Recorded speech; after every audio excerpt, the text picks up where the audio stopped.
जय श्री कृष्ण दर्शक बंधु आपण समस्त स्वागत करुच्ची भागवत गीता अध्याय 1 श्लोक नंबर 28 को। दर्शक बंधु प्रीवियस श्लोक गुड़ाक एपर्यंत जो देखी ना तो चैनल को जाए प्रीवियस श्लोक गुड़ाक देखिपारे आ चैनल नुआ चैनल को सब्सक्राइब करदे जहाँफल जहाँ भी नुआ श्लोक आसो आपण मान पाखे सर्वप्रथम पहुँचीज।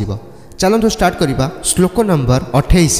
अर्जुन उवाच कृपया परयाभीष्टो विसिदं त्रिदम् अब्रमीत् दृष्टेवं स्वजनं कृष्ण युयुषुं समुपस्थितम्।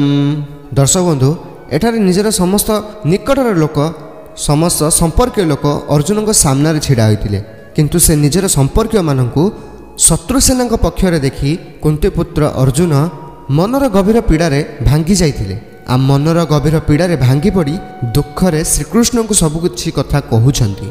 दर्शक बंधु एठारु स्टार्ट हेउछि संपूर्ण भागवतर अर्जुन विषाद योगर जोथि कृष्ण द्वारा संपूर्ण भागवत गीतार रचना होइतिला।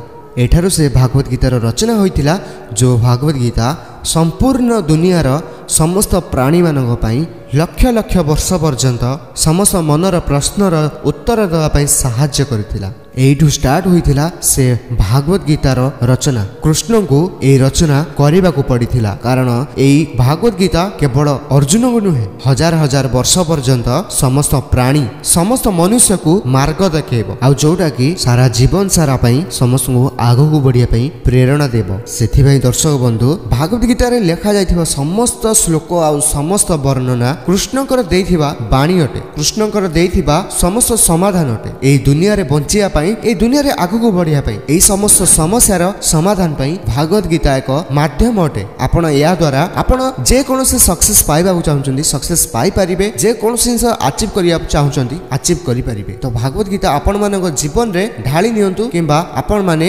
एहाकू निज जीवन रो गोटे हिस्सा बोली भाबी नियंतु। भागवत गीता पढ़िबा स्टार्ट करंतु आ आपण मानकर सांगसाथी मानक मध्य वीडियो को व्हाट्सएप रे शेयर कर दियंतु जा फल रे सेमानक लाइफ रे मध्य कोनोसी चेंजेस आसी परिबो आ आपण मानक मध्य सेमानक हेल्प करी बहुत आनंदित लागिबो। पुणी देखा नेक्स्ट वीडियो रे नेक्स्ट श्लोक सहित कमेंट रे लिखि दियंतु जय श्री कृष्ण।